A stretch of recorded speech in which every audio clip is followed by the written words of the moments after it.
fois, j'ai rencontré des gens qui ont la maladresse incroyable de me dire « Oh là là, si j'étais aveugle, moi, je me suiciderais. » Et c'est vrai que moi aussi, parfois, ça m'a traversé l'esprit dans des moments de grande souffrance. Mais la vie, ça vaut le coup d'être traversé quand même, quoi. Avec la course, mon corps se remettait à vivre, quoi. La course, c'est une claque à la maladie. Courir, c'est un acte de liberté. C'est un bras d'honneur que tu fais à la cécité. Contrôler sa vie, c'est une illusion totale. Ce n'est pas parce qu'on va prendre soin de sa santé qu'on ne va pas avoir des soucis de santé. Les gens, ils mélangent tout. Le bonheur et être en bonne santé, ça n'a rien à voir. Parce que la santé n'est pas le bonheur. La santé est une composante du bonheur. Prends soin de ta santé. Bien sûr, prends soin de ta santé. Évidemment, prends soin de ta santé. Mais si tu tombes malade, n'oublie pas d'être heureux quand même. Évite d'être aveugle. Mais si t'es aveugle, n'oublie pas d'être heureux. Aujourd'hui, on découvre plus rien. Tout est connu sur Terre. Il n'y a plus d'endroits à découvrir. Alors qu'en fait, il y a un truc qu'on n'a pas du tout fini d'explorer et qu'on n'a peut-être même pas commencé, c'est soi-même. Le sport a été un médicament pour moi. Et d'ailleurs, il l'est toujours à l'heure actuelle. Je suis absolument convaincu que notre société nous a détournés de la mort. On a fait quelque chose d'absolument tabou parce que la mort, c'est ce qui nous permet d'apprécier la vie. La mort, elle nous apporte énormément parce qu'elle nous permet de ramener les choses au présent et de se dire, là, tout de suite, je suis vivant. Peut-être dans une seconde, je suis mort, mais là, tout de suite, je suis vivant. Enfin, un endroit où tout le monde va atterrir. Les riches, les pauvres, les blancs, les noirs, les jaunes, les bleus. Eric, on a invité plein d'experts pour parler de la santé, mais une des personnes qui m'a fait le plus de bien sur ma santé mentale, c'est toi. Tu n'es pas un médecin, et pourtant, ton témoignage, j'en suis persuadé, va aider beaucoup de personnes. Merci beaucoup. Qui es-tu, Eric ? Je te laisse un peu te présenter. Quel est ton parcours ? Oula, je m'appelle Eric Chedeville, j'ai 55 ans. Je suis de la banlieue parisienne. Je suis né à Versailles et j'ai passé ma vie là-bas, pour ainsi dire, dans les Yvelines. Je travaille dans la musique. Je suis producteur de disques, également aussi compositeur, arrangeur, ingénieur du son. J'ai un petit peu toutes les casquettes qu'on peut avoir dans ce métier-là. Et puis je cours, je fais du sport. J'ai arrêté l'école assez tôt pour faire de la musique et mon premier vrai contrat, quand j'avais à peine 17 ans, j'ai fait toutes les musiques des films porno de Marc Dorcel. D'accord, ok. Pendant 5 ans. C'était pas celui-là, c'était pas celui-là que je voulais en parler, mais j'apprends des choses. C'est pour ça que je parle par là, c'est rigolo parce que effectivement, à 17 ans, j'avais pas l'âge légal de regarder les films et pourtant je me suis retrouvé à faire toutes les musiques et ça a été un truc très marrant. Mais c'est vrai qu'après, en 90, quand j'avais 20 ans, j'ai découvert la musique électronique. C'était le début des raves en France et tout ça. Et donc là, ça a été vraiment pour moi un choc. J'ai adoré cette musique, j'ai adoré l'ambiance et donc là j'ai tout de suite créé ma première maison de disques qui s'appelait Pumpkin Records. C'était un label de house, comme on dit à l'époque. Et puis au bout d'un an ou deux, je me suis fait virer par le financier du label parce que j'avais recommencé un peu à faire trop la fête. J'ai eu beaucoup de problèmes de drogue dans ma jeunesse et c'est là que j'ai rencontré effectivement un des gars du groupe Daft Punk. Enfin, j'ai rencontré les deux, mais disons qu'il y en a un des deux qui s'appelle Guiman qui m'a proposé de faire un label avec lui. Et effectivement, donc en 96, on a créé le label Cri d'amour. Et bon, ça a été une aventure qui a duré plus de 20 ans puisque, c'est sorti en 2017, mais j'ai composé le titre I Feel It Coming. La musique de I Feel It Coming de The Weeknd avec Daft Punk, qui a été produit par Daft Punk, mais c'est moi qui ai composé la musique. Donc voilà, c'est la dernière collaboration d'ailleurs qu'on a eue ensemble. D'accord. Et toi, dans ta vie, t'as touché assez rapidement aux extrêmes. Que ce soit positif ou négatif. C'est vrai, j'ai pas eu de chance, on va dire, parce que on peut dire que c'est pas de chance parce qu'effectivement j'ai rencontré la drogue un peu jeune, un peu trop jeune, donc ça a été tout de suite très très problématique. Mais la chance que j'avais dans cette malchance, c'est que effectivement j'ai toujours aimé le sport. Depuis que je suis gamin, je fais du sport, et donc c'est ça qui m'a permis année après année de m'aider dans ma toxicomanie, parce qu'en fait quand je me défonçais, souvent au bout de 6 ou 8 mois, j'en pouvais plus parce que je me trouvais dans un tel état que là, je me sentais obligé d'arrêter et de me remettre à faire du sport à fond. Ok. Donc, ça a été ça, par exemple, à 20 ans, quand j'ai découvert la techno, pendant 6 mois, j'ai pris du LSD, des ecstasy à fond la caisse. Et au bout de 6 mois, j'en pouvais plus. Et là, j'ai repris des études. Et pendant 3 ans, j'ai pas fumé une clope, je suis pas sorti une seule fois. J'étais à la salle de sport tous les jours. Je regarde les photos de l'époque, on dirait un bodybuilder tellement j'étais. J'en faisais trop, je pense d'ailleurs. Mais donc, tu penses que le sport a une place qui t'a sauvé la vie? Ah, je pense carrément que le sport a été un médicament pour moi. Et d'ailleurs, il l'est toujours à l'heure actuelle. C'est un vrai médicament, c'est-à-dire que c'est pas plus que, j'ai envie de dire, l'état d'esprit du sport. Je pense que c'est le sport en lui-même. C'est-à-dire le fait de bouger son corps, de faire du sport, qu'on le veuille ou non, en fait, ça va induire quelque chose qui va avoir des conséquences sur la santé mentale. Tu m'as dit une phrase qui m'avait perturbé aussi. C'était « Le sport a toujours été au rendez-vous dans la résilience de ma vie ».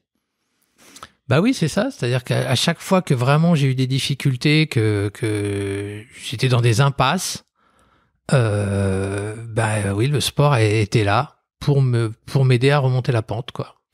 Tu as utilisé le sport comme un médicament parce que tu avais des soucis dans ta vie et donc tu l'as utilisé comme un médicament. Et est-ce que maintenant, ou est-ce que tu as eu un moment donné, tu as pu l'utiliser comme une vitamine, quelque chose qui vient plus forcément supprimer une douleur, mais plutôt, on va dire, participer à ton bien-être sans que ce soit, on va dire, simplement qu'un médicament? Oui, bien sûr. À partir ça a été un peu plus tard, hein, mais c'est surtout à partir du moment où je me suis mis à courir. Avant, j'ai fait pas mal de sports différents, du judo, du karaté, enfin pas mal de sports un petit peu de contact comme ça, et puis de la salle aussi, de la natation, trucs comme ça. Et je me suis mis à courir vers 2005-2006. Et là, j'ai vraiment découvert un truc qui me plaisait beaucoup, quoi. Pourquoi? Je pense que c'était... alors, moi, j'ai une maladie génétique aux yeux. Je perds la vue petit à petit. Tu es malvoyant? Tu es non-voyant? Alors, au stade où je suis là, je pense qu'on peut dire non-voyant, même si j'ai encore quelques possibilités visuelles de lumière ou de choses comme ça. Honnêtement, je vois plus rien. C'est très dommage parce que je suis extrêmement beau. Hein? Oui, ça s'entend parce que la voix, elle permet de percevoir des choses quand même. bien que ça soit trompeur, il faut bien le dire, parce que des fois, on peut avoir l'impression que la voix est très jeune alors que la personne est âgée, et vice versa. C'est très très piégeant, la voix. Mais ouais. Et donc, vers 2003, j'ai pris un chien guide. Finalement, la course, c'est une claque à la maladie. Parce que cette maladie, qu'est-ce qu'elle me dit? Elle me prive de ma liberté de mouvement. C'est-à-dire que je ne peux plus rien faire. Je suis obligé d'avoir ou un chien guide ou quelqu'un parce qu'avec la canne blanche, évidemment, c'est très compliqué de se promener. Bien sûr que c'est possible, c'est pas un problème. Mais la notion du plaisir, elle disparaît un peu. Parce que quand on sort dehors avec une canne blanche, on est en mode guerrier, quoi. Attention à tout. C'est pas compliqué, à tout. Un aveugle dans la rue, tout est dangereux. Tout est dangereux. C'est pas parce que même la canne, par exemple, elle peut éviter des obstacles, mais par exemple, s'il y a un parasol, on va se prendre dans la tronche. Il y a par exemple, si un camion est garé près du trottoir, on va se prendre le rétroviseur dans la tronche. Il y a des tonnes de petits détails que la canne ne peut pas gérer. Et des tonnes de configurations, toutes plus différentes les unes que les autres, qui pour un voyant évidemment ne posent pas de problème, mais qui dès qu'on est non-voyant posent des problèmes immenses. Par exemple, ne serait-ce que de se détourner de 15 degrés de sa direction, ça fait que 20 mètres plus loin, on est complètement perdu. Ça, c'est dingue, c'est vrai, hein? Ah oui, et puis après, c'est fini. Une fois qu'on est perdu, c'est fini. Il y a plus rien pour se retrouver. Enfin, donc c'est quand même un sacré obstacle. Surtout pour quelqu'un comme moi qui a toujours été autonome, moi j'ai beaucoup voyagé, j'ai beaucoup bougé. Enfin bon, depuis mon plus jeune âge, j'étais très très mobile, quoi. Donc là, je me suis retrouvé de plus en plus à plus pouvoir bouger, quoi. Donc la course, ça a été une réponse incroyable parce qu'avec la course, mon corps se remettait à vivre, quoi. À courir, c'est un acte de liberté, en fait. C'est un bras d'honneur que tu fais à la cécité. Exactement. C'est exactement ça. C'est un bras d'honneur que je lui fais en disant, tu vois, toi, tu me cloues chez moi, mais moi, quand même, tu vois, je monte sur un tapis de course et là, je cours. Et puis, là, j'ai un guide, je lui prends le bras, on a une petite cordelette et puis c'est parti. Et on court, quoi. C'est une sensation de liberté extrême que tu as, que tu retrouves en fait. En fait, tu passes d'un moment où tu sens que dans ton quotidien, tu es plus fragile, c'est plus dangereux dans tous les obstacles que tu peux rencontrer quand tu sors de chez toi. Et par contre, quand tu vas courir, tu vas retrouver une euphorie, une liberté que tu n'arrives pas à ressentir dans la rue quand tu te sens quand tu dois passer un passage piéton et que la voiture elle freine difficilement. C'est ça. C'est comme si j'étais plus aveugle, franchement. C'est comme si j'avais plus de problème de vue parce que quand il y a le guide, je cours avec la cordelette, donc je suis en confiance avec lui. C'est comme si c'est comme si j'avais des yeux, quoi, parce que s'il y a un obstacle, le gars il va me dire, donc j'espère. Et puis cette sensation incroyable que les gens, alors évidemment ça peut sembler complètement banal pour des gens entre guillemets normaux, mais le fait de pouvoir courir, de pouvoir retrouver comme ça cette dynamique du corps, c'est une joie immense. Vous voyez, c'est ça en fait, c'est la joie en fait de retrouver ça, quoi.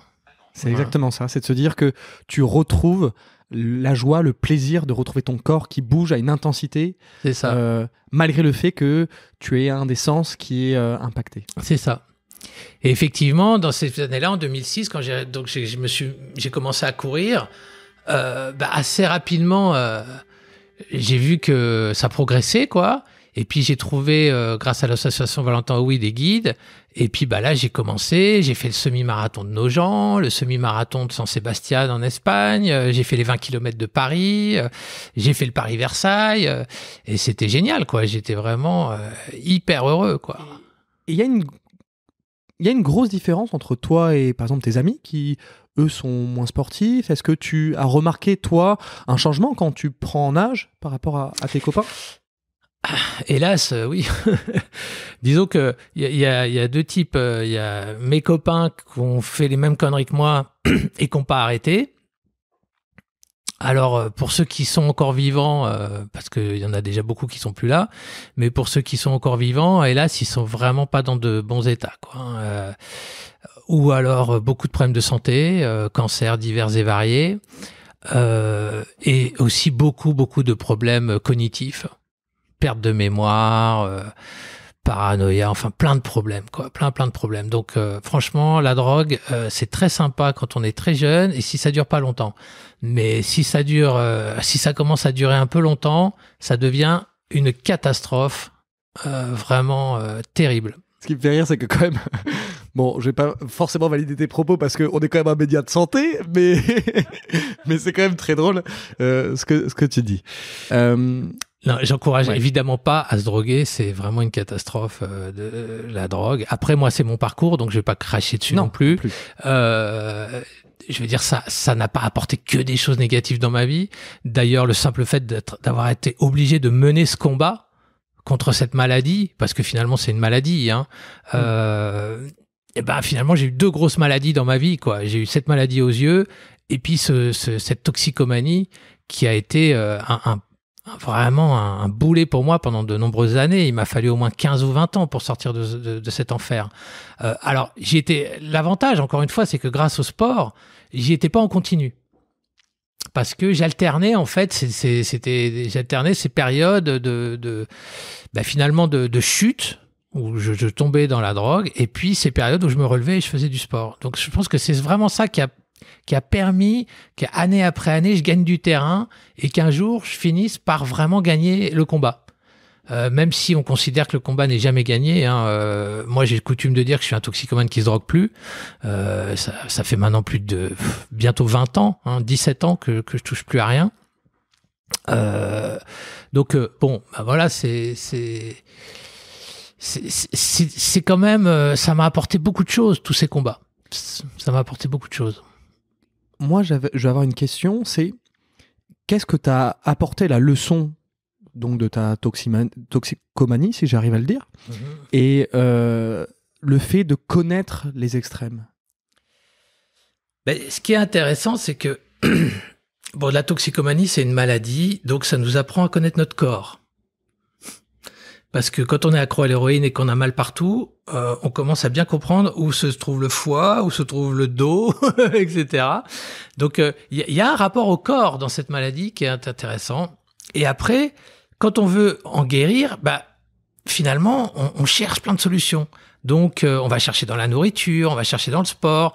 Donc, je suis devenu un spécialiste de la bouffe. À un moment donné, alors, t'es parti en fait d'un extrême très particulier à un autre extrême santé. Voilà. Alors voilà, c'est ça aussi un peu le problème des extrêmes, c'est qu'effectivement, bah moi j'ai été à fond dans les extrêmes de bouffe, c'est-à-dire que j'ai eu ma période jus. Alors j'étais à fond dans les jus, donc là je faisais des jus à toutes les sauces. Ma période végétarien,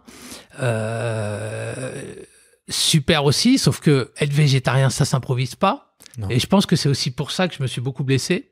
Parce que j'avais une alimentation tellement saine qui manquait beaucoup de protéines. Mais exactement. Et qui faisait que quand je courais, je me blessais. Tu sais que moi, je suis végétarien et j'essaye de faire attention à mon alimentation. Et quand on va retirer, en fait, je suis très exigeant sur ça. Quand on va retirer un aliment de sa consommation en général, il faut réfléchir. Et quand on devient végétarien, on retire surtout les protéines. Donc, il faut pouvoir composer avec des protéines différemment et en fait, avoir une expertise presque alimentaire, en tout cas pour construire tout ça. Et donc, ce que tu disais donc sur ces excès, même positifs, tu n'as pas trouvé de salut. Non, il n'y a pas de salut parce que finalement, ça devient une cause de stress. C'est-à-dire que la bonne santé, ça devient un stress. C'est-à-dire, on ne sait pas pourquoi on veut être en bonne santé. On veut être en bonne santé pour être en bonne santé. Ça n'a aucun intérêt. Je veux dire, la bonne santé, ça sert pour construire une famille, pour construire un bonheur, pour construire un travail, pour déclencher ou pouvoir faire des passions. Ça sert à rien d'être en bonne santé pour la bonne santé. Et quand son seul objectif, finalement, c'est de manger bien, boire bien, dormir bien, finalement, on s'emmerde. Ou on devient super psychorigide et on emmerde tout le monde autour de nous. Je t'avais dit que je voulais pas de beurre dans mon truc. Ah là, tu m'as mis ça, mais j'en veux pas. Attends, là, faut que j'aille faire mon sport parce que sinon ça va pas. Et puis finalement, on emmerde tout le monde.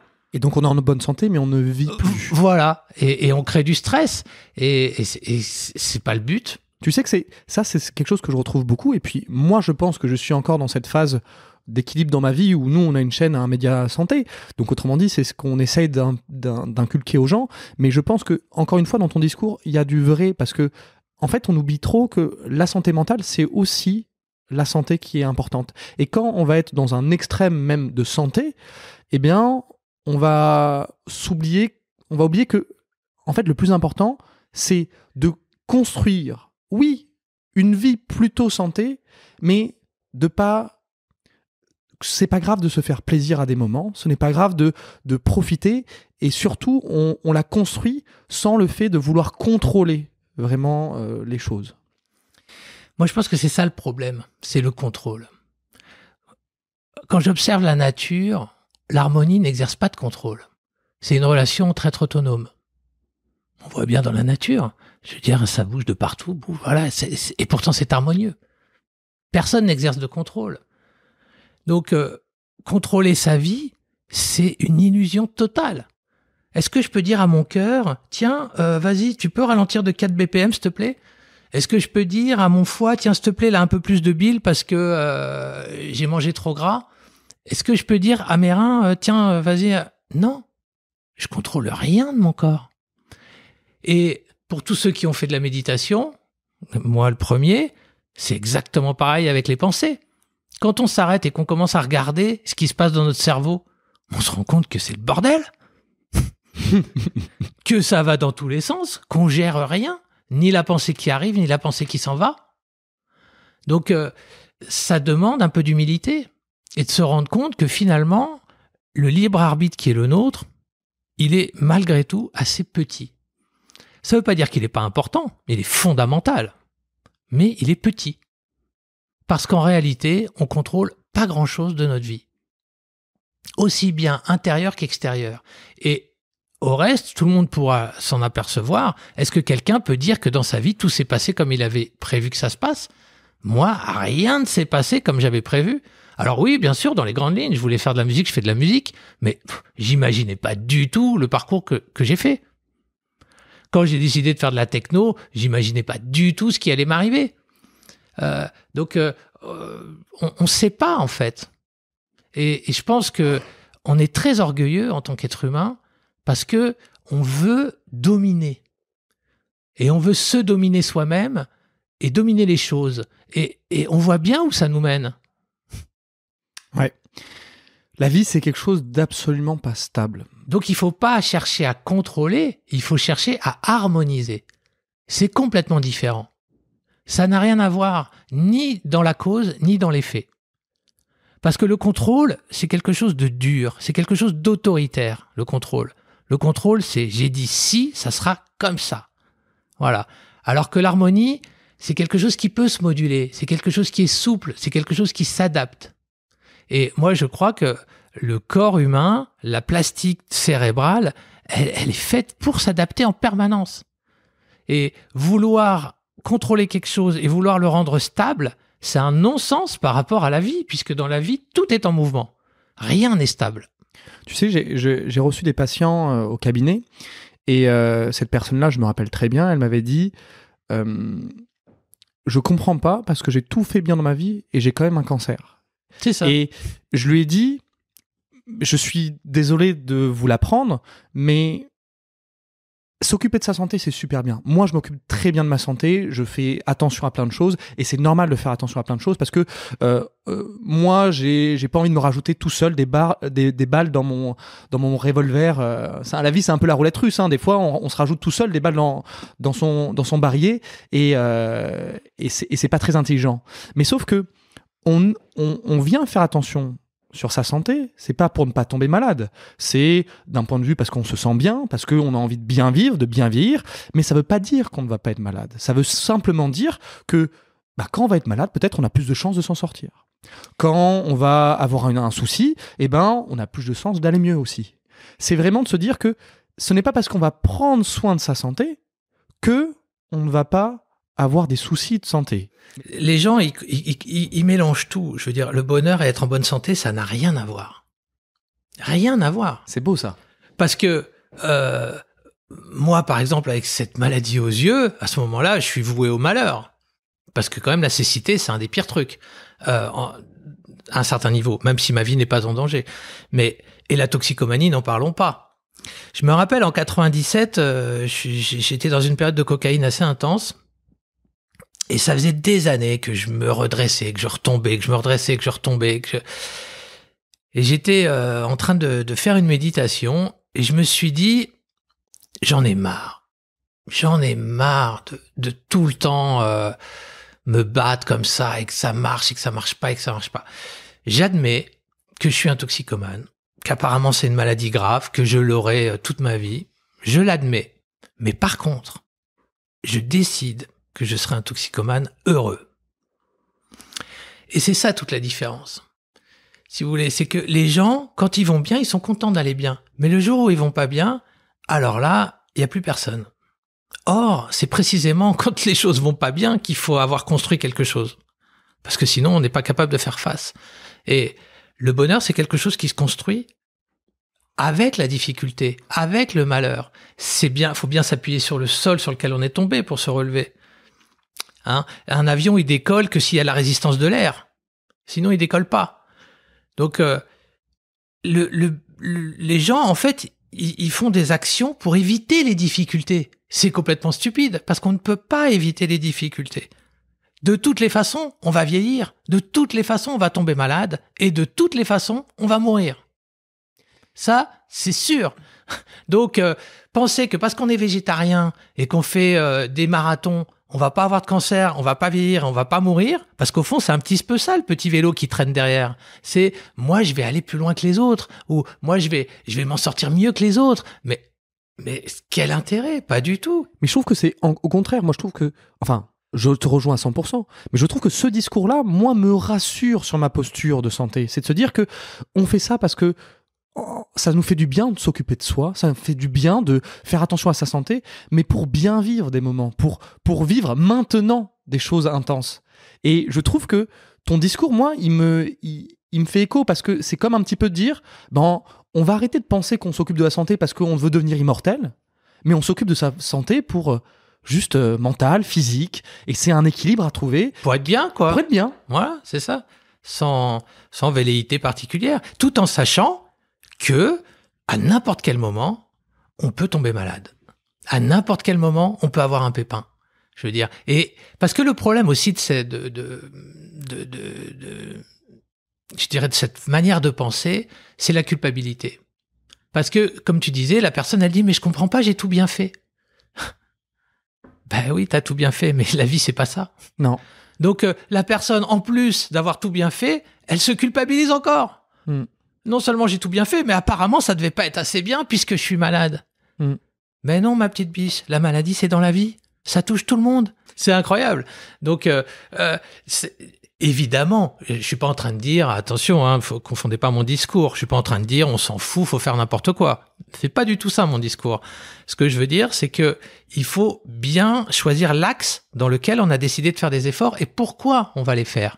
Parce que si on fait du sport ou si on mange bien uniquement pour être en bonne santé, sans comprendre tout ce qu'il y a derrière et les implications de la vie en général, à savoir que c'est pas parce qu'on fait du sport et c'est pas parce qu'on mange bien et c'est pas parce qu'on fait de la méditation qu'on va pas avoir de cancer, qu'on va pas avoir de calcul, de quoi que ce soit, on a tout faux.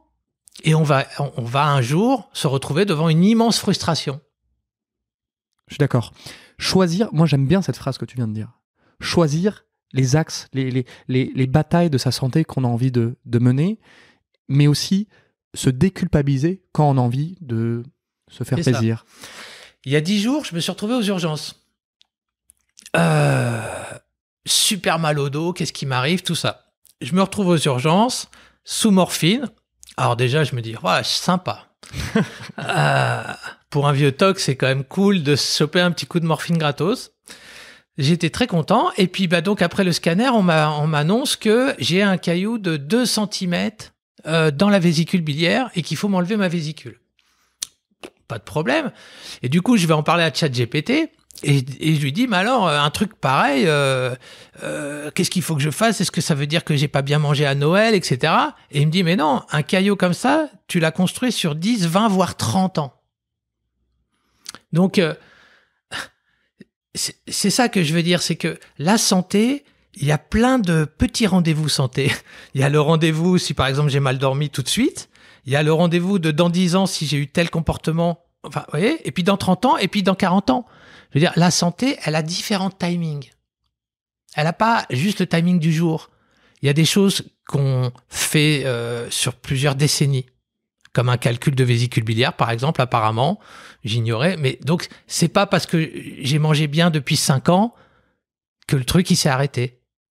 Non, ça continue. Vous voyez? Et c'est ça que je veux dire. Donc, que ce que je fais là, alors je me culpabilise. Oh là là, c'est pas bien parce que quand t'avais 20 ans, tu mangeais trop McDo ou des trucs comme ça. Mais non, je veux dire, c'est pas possible, quoi.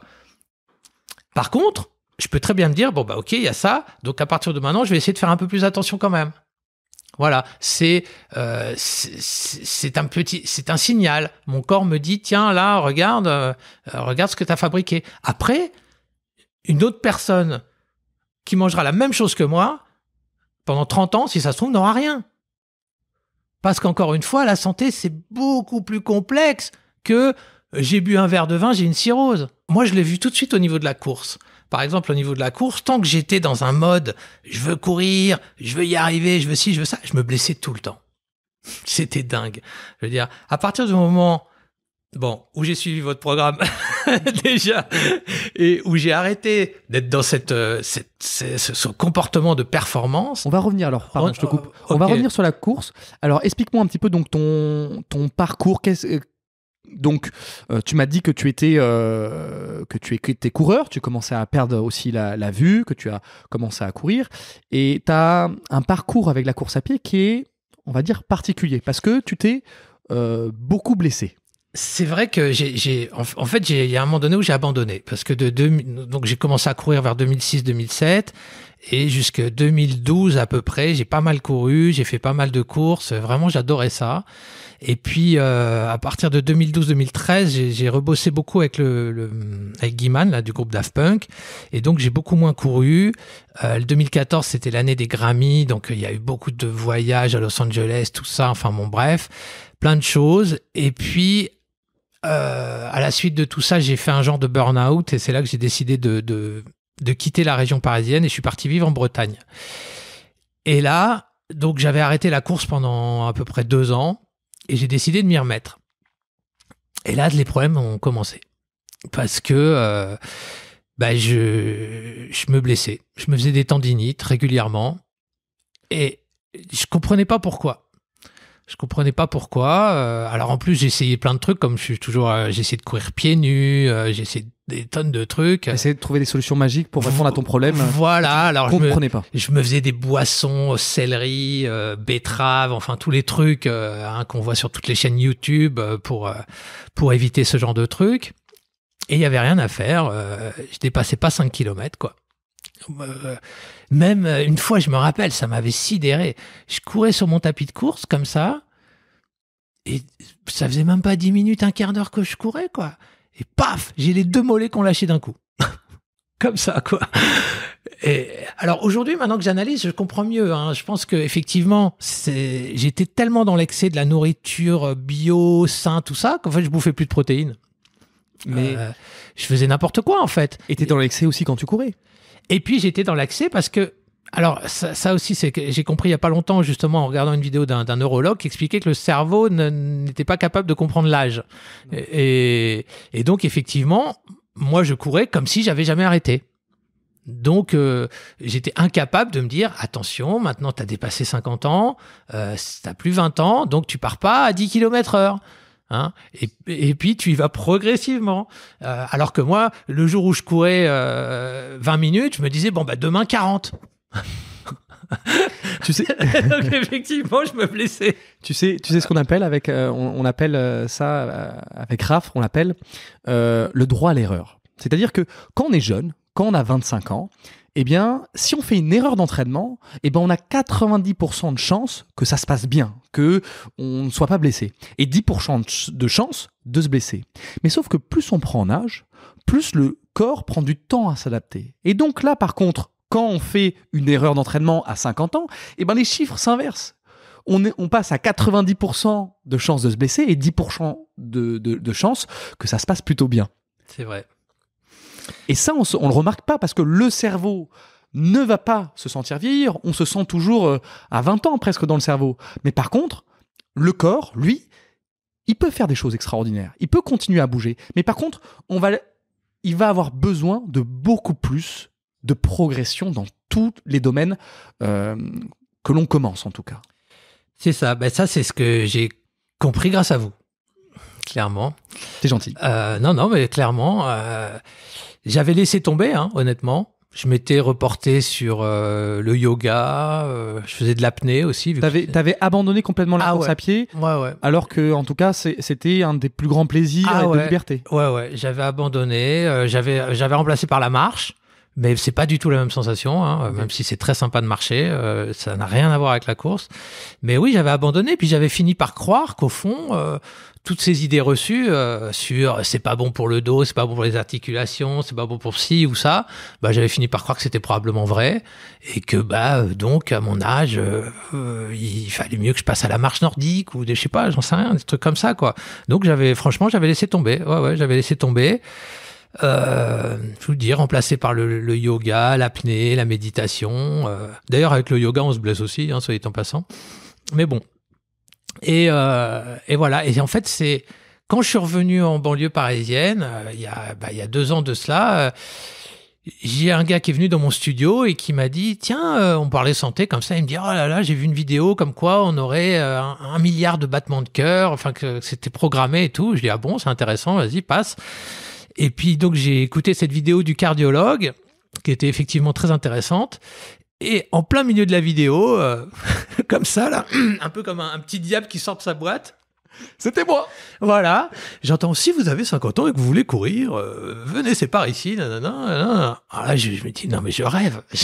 Oui, exactement, parce qu'on avait lancé en fait un guide avec les 7 erreurs les plus courantes qu'on peut avoir quand on se remet à courir après 50 ans. Et puis, et d'ailleurs, on va mettre le lien juste ici, par exemple. Mais c'est vrai que c'est ce qu'on faisait dans les appels à nos vidéos à l'époque. C'est ça. Et donc, évidemment, hein, j'ai sauté sur l'occasion. J'ai tout de suite été sur votre site, enfin sur la chaîne et tout ça. J'ai vu que vous faisiez ce programme, là, je crois que ça s'appelait La Fusée, pour courir 45 minutes. Non, 10 km, je crois, hein, ça allait jusqu'à 10 km. Oui, c'est ça. Ouais. Ah ouais. Et direct, je me suis mis dessus, quoi. Direct. Et voilà. Et puis, maintenant, ça fait 1 an et 4 mois. Et puis, là, je suis pas loin du semi-marathon, là. J'y vais doucement parce que je vais pas. Mais je pense que d'ici 4-5 mois, je pourrais commencer à courir mon premier semi depuis des années. Et j'ai déjà lorgné au mois de septembre et octobre le Paris-Versailles et les 20 km de Paris, que j'ai bien l'intention de faire, évidemment. Et ça t'a pas frustré? Ça t'a pas frustré parce que nous, on va être vachement dans une progression lente, douce, une rigueur importante. Ça t'a pas frustré de commencer à courir 3 minutes? Si, ça a été horrible. Ça a été vraiment très difficile au début. D'ailleurs, je me suis blessé parce qu'évidemment, j'ai pas suivi le programme. Au début, je me suis dit mais c'est pas possible et tout.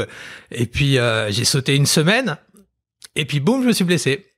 Donc j'ai fait ok, maintenant tu fermes ta tronche et puis tu suis le programme, quoi.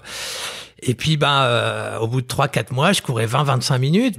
C'est vrai que c'est pas, pour des gars comme moi qui ont couru des trucs plus importants, ça peut sembler frustrant. Et en même temps, je me rappelle quand j'ai couru pour la première fois 30 minutes, je me suis dit, ça, c'est une petite victoire parce que mine de rien, ça t'est pas arrivé depuis presque 10 ans, parce qu'à chaque fois que tu dépassais 25 ou 30 minutes, tu te blessais. Donc là, j'ai commencé à reprendre confiance. Déjà, ce qui a été marrant, c'est que j'ai vu que pendant 5 ou 6 mois, il y avait une appréhension. Quand je montais sur le tapis, il y avait une petite appréhension quand même. Qu'est-ce qui va se passer, quoi. Et puis, vraiment, j'ai fait confiance à ce programme, quoi. J'ai suivi vraiment à la lettre le truc, quoi. Et puis, petit à petit, allez, au bout de 8 mois, la confiance a commencé à revenir, quoi. Au bout de 8-9 mois, la confiance a commencé à revenir. Et puis, oui, j'ai commencé le programme, ça devait être en septembre. Au mois de juin, juillet, ça y est, j'étais opérationnel, quoi. Comme jeune nouveau coureur, on va dire. Ouais. Mais c'est ce que j'explique souvent, c'est que, en fait, au début, on fait du sport pour courir, pour sentir qu'on transpire, pour sentir que le cœur bat. Mais sauf que ce qui est très frustrant, c'est que au début, il faut faire du sport, pas pour son cœur, mais pour ses articulations, pour les renforcer, pour tonifier le tendon, pour tonifier l'articulation, pour qu'il soit mieux hydraté. Et ça prend du temps. Parce que pour sentir que le cœur y bat, on a juste à courir vite, fort. Et malheureusement, ce qui va être limitant dans le corps, c'est pas le cœur. Ça va être le muscle, l'articulation et le tendon. Et ça demande du temps d'adapter ça. Et encore plus quand ça fait longtemps qu'on n'a pas fait d'activité physique. C'est ça. Et même en plus, je me rappelle, j'avais des petits syndromes un peu au genou et tout ça. Et ce qui est marrant, c'est que là, avec ce programme, au début, au bout de 10 minutes, je sentais les douleurs au genou. Je me disais, ça va pas le faire. Et puis, je continuais le programme. Et puis, ça a disparu. Ça a apparu à 20 minutes. Ah, super. Je continue le programme. Hop, à 30 minutes, à 40. Voilà. Et en fait, c'est marrant parce que j'observais, c'est ça aussi qui est sympa à un moment donné, quand justement on n'est plus dans cette histoire de contrôle, mais à un moment donné, c'est être aussi spectateur de son corps et le regarder faire tout seul et le voir progresser et pas se dire c'est moi, mais dire c'est mon corps. Et le remercier de lui, pas soi, son petit ego, Ouais, c'est moi qui. Mais non, c'est mon corps là qui a fait tous ces petits efforts, 2 minutes, 3 minutes, 10 minutes, 20 minutes. Là, aujourd'hui, ma prochaine séance, c'est 80 minutes. C'est-à-dire, j'aurais jamais espéré ça il y a encore un an. Donc et là, je fais 3-4 séances par semaine, je me blesse plus, c'est un plaisir incroyable. Et puis maintenant, il y a ça devient, je regarde mon corps, je le regarde, et je regarde la machine en route, comme si j'étais un spectateur. Et c'est beau. Donc, ce qui est très intéressant, c'est que malgré tout, même pendant ce programme que tu as suivi, il fallait s'écouter. C'est-à-dire qu'il y avait des facteurs où on devait réduire si on sentait un peu la douleur, on devait s'écouter aussi au niveau de son corps, c'est important. Et ce côté observateur, c'est aussi important. Qu'est-ce que je voulais dire sur ça ? Je voulais rebondir sur le côté... J'ai oublié... tu as appris donc à gérer ta frustration avec le programme et à mieux t'écouter. Alors ça c'est un truc, c'est un des grands enseignements effectivement du programme et du travail, j'ai envie de dire avec vous, c'est effectivement repositionner tout, quoi. C'est-à-dire comprendre qu'à mon âge, effectivement, ce qui est très important, c'est la progression, surtout de pas brûler les étapes. De comprendre aussi que les muscles ne réagissent pas pareil après 50 ans, et notamment les muscles de détente, de rapidité, parce que à un moment donné, je me blessais plus dans les courses longues, par contre, je me blessais presque systématiquement dans les fractionnés. T'allais trop vite. J'allais beaucoup trop vite.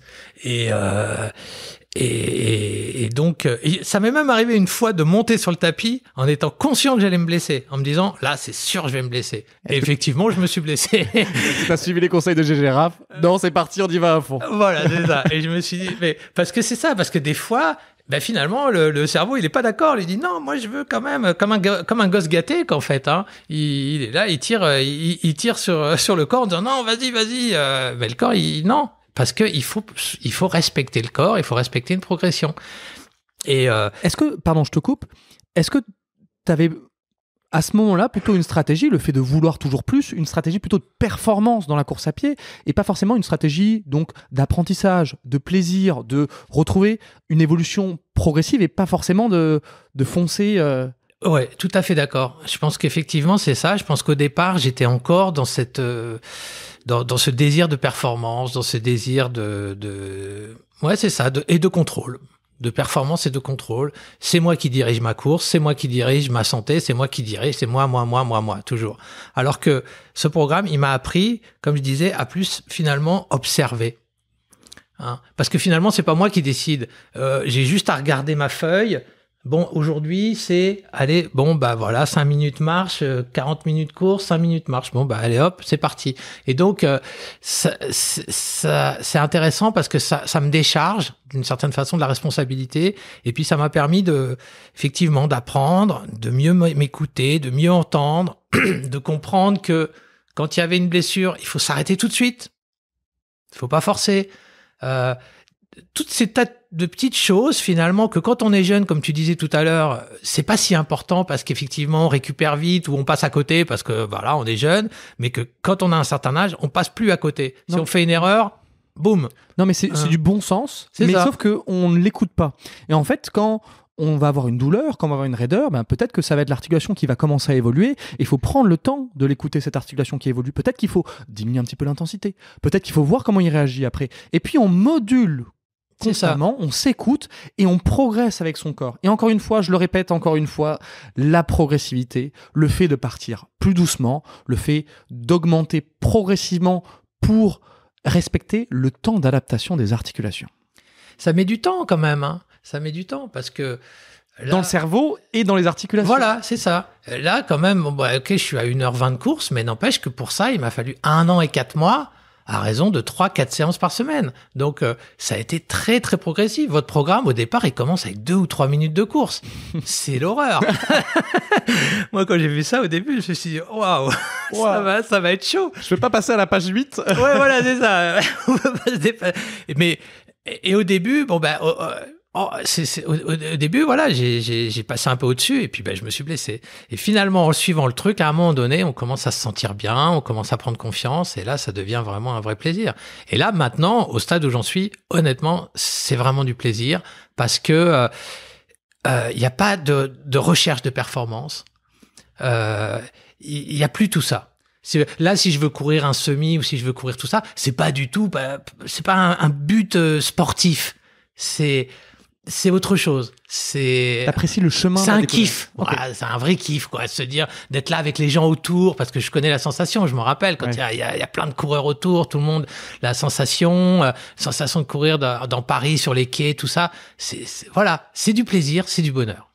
Tu te rappelles ça de ces sensations de course où les gens ils crient un petit peu? Je peux pas l'oublier. Tu sais, ça me fait penser aux Jeux Olympiques de Paris, les Jeux Paralympiques. J'étais au Stade de France. Et puis, je me rappelle encore comme si c'était hier. Je vais vous demander de participer peut-être à l'expérience. Fermez les yeux et en fait, vous allez vous imaginer un athlète, un coureur de 100 mètres aveugle. Et en fait, il y a du bruit. Le stade acclame les personnes qui vont rentrer dans le stade. Donc, imaginez-vous en tant qu'athlète, vous rentrez, vous entendez le bruit, vous vous positionnez, il y a du bruit, vous êtes sur les starting blocks. Vous mettez en position, et là, silence de mort. Un silence, j'en ai eu des frissons. Et ensuite, paf, le coup de départ, avec le stade qui explose. Et donc, cette sensation-là que j'ai eue, en fait, je me suis mis dans l'expérience d'une personne aveugle. Et c'était exceptionnel.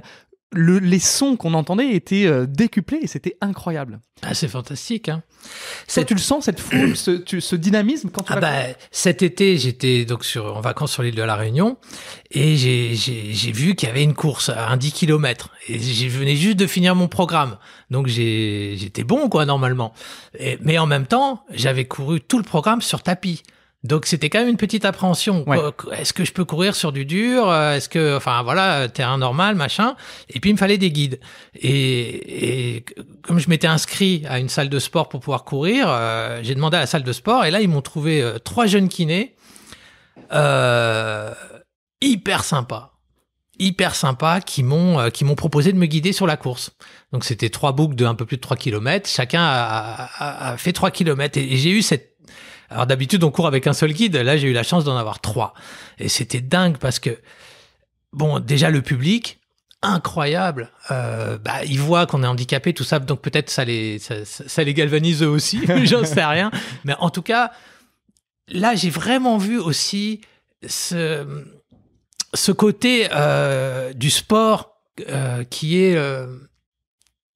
on pourrait dire l'entraide, la bonne entente, la motivation mutuelle. Ouais. Ces 3 kinés, ils m'ont pas guidé, ils m'ont littéralement porté. Je pense que j'aurais pu faire la course sur leurs épaules, ça aurait été pareil. C'était incroyable, ils avaient une tellement bonne vibe, ils étaient tellement sympas avec moi qu'ils m'ont poussé à aller au bout de mes forces. Vraiment, normalement, moi, j'étais parti pour faire un petit 10 km pépère, quoi. Et je me suis retrouvé 2 km avant. Ils m'ont dit, bon, là, voilà, t'es à 2 km. Qu'est-ce que t'en penses? Est-ce que tu veux accélérer? Et là, on a mis les gaz. Je suis arrivé, mais je pouvais plus respirer.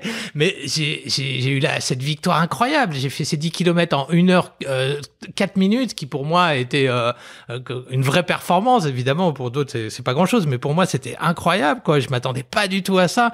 Et voilà. Et c'est essentiellement ces sensations-là qui sont... C'est des moments de vie qui sont exceptionnels. Et ces trois guides, s'ils me voient, encore un grand merci. Et puis, de toute façon, on se retrouvera. Eh bien, écoute, voilà, c'est le moment parfait parce que moi, quand j'ai fait la visio avec toi il n'y a pas si longtemps, tu m'as fait part que tu avais du mal à trouver des guides pour courir avec toi à Rambouillet. Et ça m'avait un peu perturbé. Et s'il y a bien... si on peut utiliser, nous, notre petite communauté, notre audience pour t'aider, eh ben, je pense que ce serait intéressant que tu le fasses maintenant. Qu'est-ce que tu recherches et qu'on puisse trouver aussi des guides pour que tu puisses continuer à courir en dans la nature parce que c'est beaucoup plus agréable pour toi. Voilà, évidemment.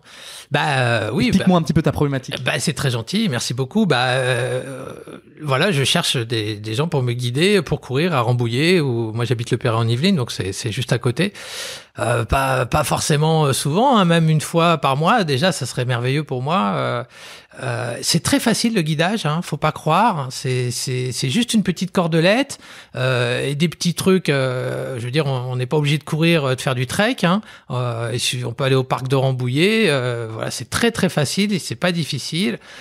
Et puis, moi, mes objectifs pour le moment, c'est des semis. Donc là, je compte faire le Paris-Versailles au mois de septembre-octobre, là, et puis le 20 km de Paris.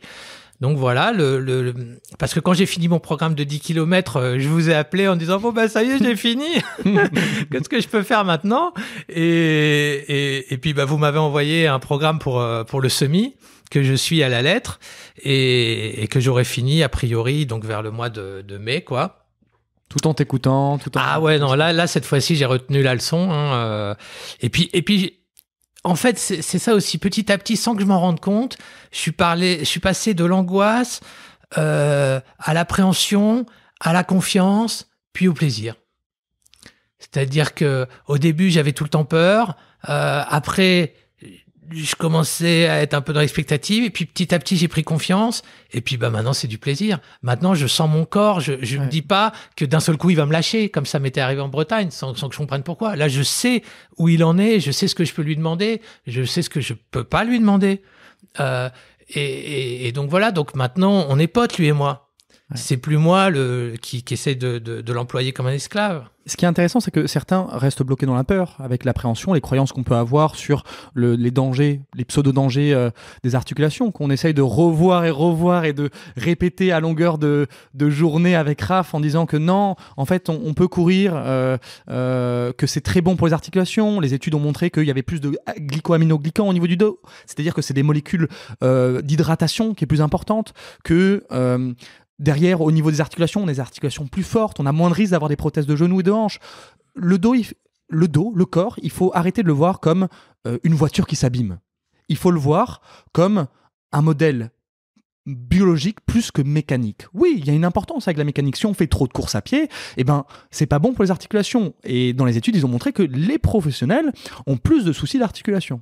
Par contre, non, ceux qui sont des coureurs récréatifs, comme toi, comme moi, les coureurs professionnels, c'était ceux qui étaient aux Jeux Olympiques. Mais en fait, on remarque que, dans la vie, c'est souvent une courbe en U, que les extrêmes, encore une fois, ne sont pas bons. C'est-à-dire que si on est sédentaire, si on ne fait rien dans la journée, on aura des articulations qui vont s'abîmer. Je vais reprendre un journal que j'ai énormément aimé, c'est le JOSPT, Journal Orthopedic of Sport and Physiotherapist. Je m'excuse d'avance pour cet accent qui est, on va dire, précaire. Mais ils ont sorti une étude en 2017 sur 110 000 participants à la course à pied. Et ils ont remarqué que, en fait, ça formait un U. Ceux qui étaient sédentaires, ceux qui ne faisaient pas de course à pied, avaient 10% d'arthrose. Ceux qui couraient récréativement, régulièrement, avaient 3,5% d'arthrose au niveau du genou et des hanches.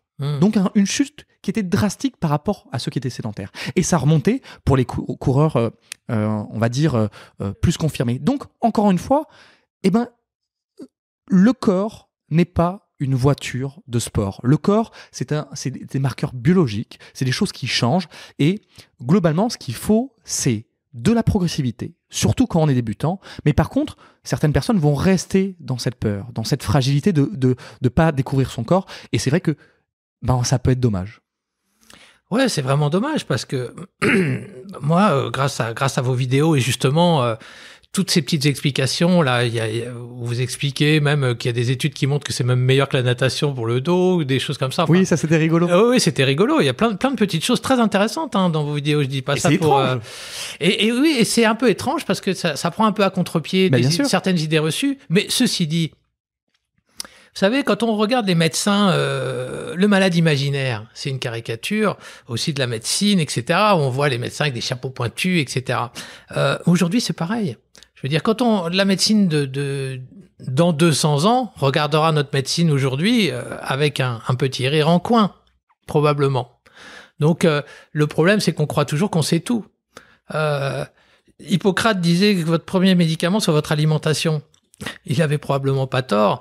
Et je veux dire, ça fait des milliers d'années que quelle que soit la médecine, quel que soit l'état de la médecine, les gens vivent leur vie. Tout simplement. Et je crois que il faut recentrer les choses sur ce qui est important dans la vie. Et ce qui est important dans la vie, qu'est-ce que c'est le bonheur? Et alors, peut-être que pour certains, le bonheur, c'est des choses extrêmes, mais il n'y a pas de problème dans ces cas-là. Je veux dire, là où c'est compliqué, c'est quand finalement on n'est pas en accord avec soi-même. Parce que on s'invente un rôle ou on s'invente un personnage. Finalement, moi je crois que le bonheur, c'est d'essayer de coller le plus à ce qu'on est soi-même. Donc à se découvrir aussi. Avant de passer à d'autres parties, notamment sur le bonheur, je vais refaire un petit appel à l'action. Je vais reproposer aux gens, je vais mettre ton adresse mail juste ici. C'est pour gentil. qu'on puisse te contacter. S'il vous plaît, essayez de partager au maximum sur cette région, Rambouillet, et tu m'as dit quoi comme, Le Perret-en-Yvelines. Et le Perret-en-Yvelines, Mm. pour essayer de trouver des guides pour Eric. C'est son bonheur, c'est sa liberté, et ça vraiment, si on peut l'aider à continuer à s'épanouir avec la course à pied, eh ben, il faut le faire. Donc partagez s'il vous plaît, Merci qu'on beaucoup. trouve le guide. Puis vous verrez, hein, je suis sympa. Hein. Oui, il est sympa, il est sympa. J'aime beaucoup la littérature, on peut parler de plein de choses avec moi. J'ai une question aussi pour revenir à la course à pied. Est-ce que toi, tu as senti, avant de courir, tu étais en moins bonne santé? Est-ce que tu as senti ta santé s'améliorer progressivement avec la reprise de la course à pied ou pas spécialement? Ah si, bah, franchement, il y a une différence énorme. Énorme. Bah, en plus, si vous voulez, moi, le problème que j'ai eu, c'est que cette maladie aux yeux que j'ai, c'est un peu comme la vieillesse. C'est-à-dire qu'on ne se sent pas du tout devenir aveugle. Ça peut vous sembler étonnant pour vous qui voyez, mais je peux vous assurer que c'est une maladie qui est tellement progressive qu'on voit pas qu'on devient aveugle. Et donc, quand je suis arrivé en Bretagne, je voyais encore à peu près, enfin, j'avais encore quelques possibilités, bien que j'étais déjà très malvoyant. Et donc, j'avais tout un parcours au bord de la mer, je montais sur des murets et tout ça, enfin, et j'ai pas vu que je devenais aveugle. Et quand je suis arrivé au Perret-en-Yvelines, il y a 2 ans, je me dis, bon, bah tiens, je vais faire un petit tour, je sors dehors, et là, merde, mais il n'y a plus rien là. Il n'y a plus de trottoir, il n'y a plus de route, il y a où je suis. Et là, la claque, elle a été énorme. Parce que, ça y est, c'est fini, quoi. C'est fini, je peux plus rien faire tout seul. Ou alors, évidemment, au ralenti. Enfin, c'est vraiment...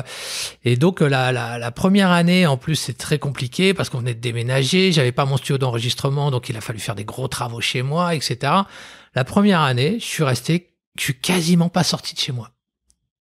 C'est la seule première année de ma vie entière où je suis quasiment resté toute l'année chez moi. Donc ça a été vraiment très très difficile. Et je sentais que je me fragilisais. Je sentais que mon corps il se fragilisait. Et puis donc à peine 1 an plus tard, je suis tombé sur votre programme et là j'ai commencé le programme. Et ça c'est évidemment ça s'est pas fait tout de suite. Comme je vous dis, il a fallu 8-9 mois facile, voire 1 an. Hein, avant que je commence à vraiment voir les bénéfices. Les vrais bénéfices, en fait, on les voit pas, j'ai envie de dire, on les voit au repos. C'est pas quand on fait l'effort qu'on voit les bénéfices, c'est quand on est juste normal et qu'on se dit, putain, mais je me sens vachement bien, là. Ah, c'est marrant, j'ai la pêche. Ou quand on se retrouve en boîte de nuit, parce que moi, c'est mon lieu de travail, hein, et à 2h du matin, et que on n'est pas fatigué, qu'on est bien sur ses jambes, voilà quoi, on se sent bien, tout simplement. Et c'est vrai que là maintenant, moi je vois une différence énorme. Donc ce que je me dis, c'est que ta maladie des yeux, ta cécité, t'as pas vu. Non. T'as pas vu tes capacités diminuer au niveau visuel. Non. Mais t'as pas vu non plus tes capacités de la course à pied physique, ton ressenti de bonne santé revenir aussi de manière exponentielle. C'était très progressif. C'est ça. Mais exactement, mais la bonne santé, c'est comme la mauvaise santé. C'est quelque chose qui s'insinue.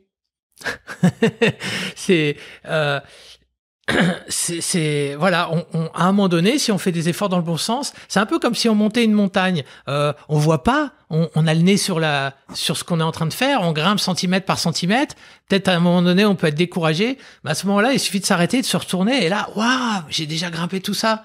Eh ben, c'est pareil dans le positif ou dans le négatif. C'est-à-dire quand on fait des efforts dans le mauvais sens, on se rend pas compte au début. Et puis un jour, on se retourne, putain, merde, ça y est, j'ai plus de santé, je suis détruit. Eh ben, c'est pareil dans l'autre sens. On fait des petits efforts, on fait le petit programme de GGRAF à 3 minutes par jour, où on se dit, putain, je vais jamais y arriver. Et puis, à un moment donné, on se retourne et on se dit, waouh, j'ai parcouru tout ça.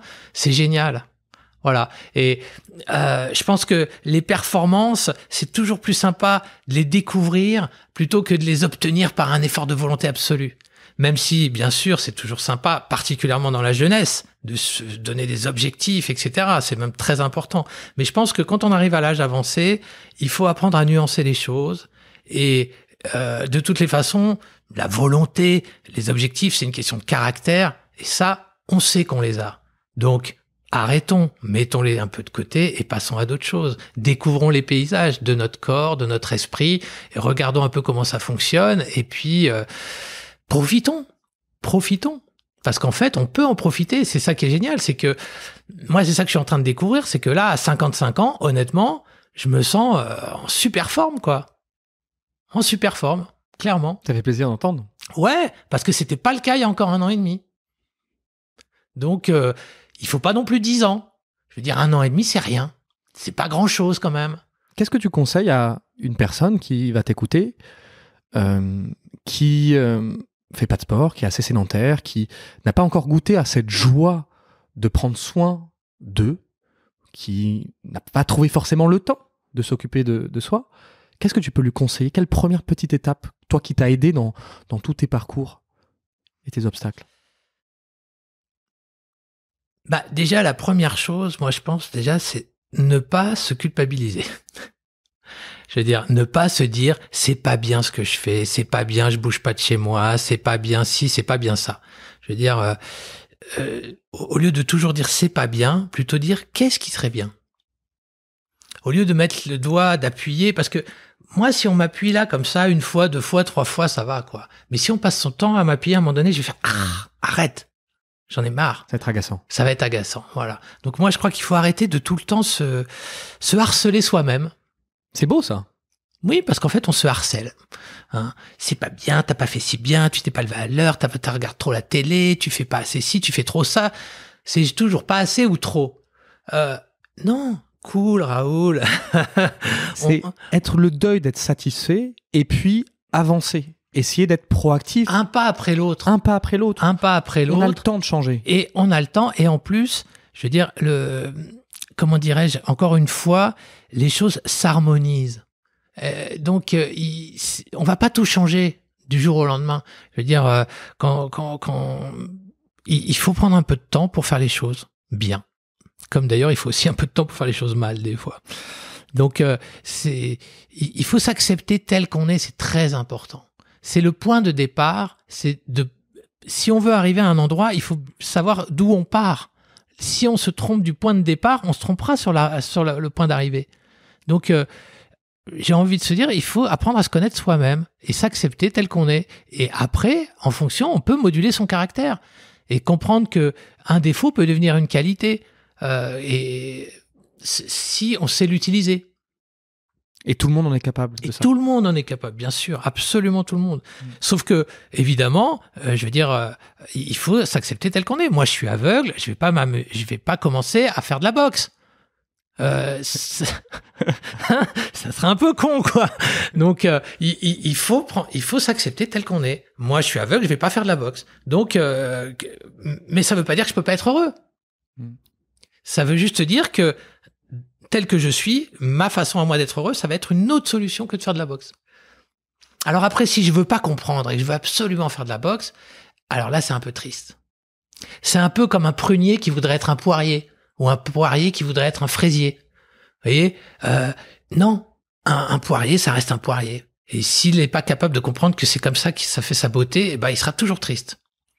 Donc, je pense que le point de départ, c'est déjà ça, de comprendre qui on est, comment on fonctionne, et puis d'admettre que on n'a pas un grand contrôle sur nous-mêmes. Donc, c'est pas la peine ni de se culpabiliser, ni de se glorifier au reste.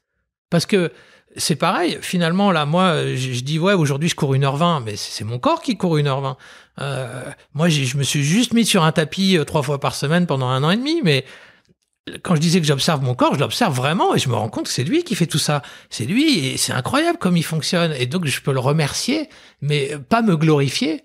Alors bien sûr, je peux quand même être un petit peu fier de me dire oui, j'ai quand même fait tous ces efforts, mais quand même mettre ça dans une certaine mesure, jamais oublier que d'abord, on est peu de choses et ensuite, on n'est pas tout seul aussi. Parce que si j'ai réussi ça, c'est grâce à vous, c'est grâce à mon épouse qui m'encourage, c'est grâce à mes copains, mes enfants qui m'encouragent.